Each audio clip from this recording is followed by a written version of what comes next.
ಎಲ್ಲರಿಗೂ ನಮಸ್ಕಾರ. Day to me ಲಾಗೆ ಸ್ವಾಗತ. ಸೈಕಲ್ ರೆಡಿ 12 ಗಂಟೆಗೆ ಗೇಟ್ ಹತ್ರ ಬಂದು ನೋಡಿದ್ರಿ ಯಾವುದೊಂದು ಬಸ್ ಬರೋದು ಬೇಡ.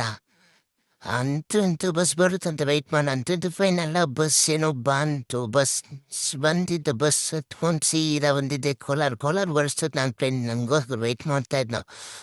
ಗಾಡಿ ಹತ್ಕೊಂಡು ಸೀದಾ ಇನ್ನೂ 2 ಗಂಟೆಗೆಲ್ಲ ಕ್ಲಾಸ್ ಇರೋದು ಅಂದ್ಬಿಟ್ಟು ಸೀದಾ ಫ್ರೆಂಡ್ ಅವ್ರ ಮನೆ ಹತ್ರ ಹೋಗೋಣ. 2 ಗಂಟೆಗೆ ಯಾಕಪ್ಪ ಕ್ಲಾಸ್ ಅಂತ ಕೇಳ್ತೀರಾ? ಯಾಕಂದರೆ ಸೆಕೆಂಡ್ ಪಿ ಸಿ ಅವ್ರಿಗೆ ಎಕ್ಸಾಮ್ ಇರೋದೆ. ನಮ್ಗೆ 2 ಗಂಟೆಗೆ ಕಾಲೇಜು. ಯಾರುಗಳು ಹೋಗ್ತಾರೆ ಮಧ್ಯಾಹ್ನ ಟೈಮು ಫುಲ್ಲು ನಿದ್ದೆ ಬರ್ತಾಗ್ತೈತೆ. ಅದು ಸೀದಾ ಕಾಲೇಜ್ ಹತ್ರ ಹೋಗಿ ನೋಡಿದ್ರೆ ಕಾಲೇಜ್ ಒಂದು ಹುಳ ಬೇಡ. ಈ ನನ್ನ ಮಗನ ನೋಡಿದ್ರೆ ಒಬ್ಬನೇ ಪೋಸ್ಟ್ ಕೊಡ್ಕೊಂಡ್ಬಿಟ್ಟು ಕೂತವನೆ. ಸರಿ ಅಂತ HOD ಹತ್ರ ಇಂಟರ್ನ್ಶಿಪ್ ಬೆಂಡಿಂಗ್ ಮಾಡಿಸ್ಕೊಂಬಪ್ಪ ಅಂತ ಕಳಿಸ್ಬಿಡೋದ. ಸರಿ ಅಂತ ಬೆಂಡಿಂಗ್ ಮಾಡಿಸ್ಕೊಬೇಡ ಅಂತ ಅಲ್ಲಿ ಇಲ್ಲಿ ಓಡಾಡೋದು ಫುಲ್ ಸುಸ್ತಾಗೋಯ್ತು ಗುರು. ಕಡೆಗೂ ಬೈಂಡಿಂಗ್ ಮಾಡಕ್ಕೆ ಕೊಟ್ಬಿಟ್ಟು ಸೀದಾ ಇವನು ನೋಡಿದ್ರೆ ನಂಗೆ ಹೊಟ್ಟೆ ಸಿಗ್ತಿತ್ತು. ನಡಿ ಮಚ ಅಂತ ಇದ್ನು. ಸರಿ ತಿನ್ಕೊಂಬಂದ್ಬಿಡೋಣ ಅಂತ ಊಟ ಮಾಡ್ಕೊಂಬರಷ್ಟೊತ್ತು ಬೈಂಡಿಂಗ್ ಆಗಿರುತ್ತೆ. ಬಂದೆ ನಾಳೆ ಕೊಡ್ತೀನಿ ಅನ್ಬಿಡೋದ ಸೀದಾ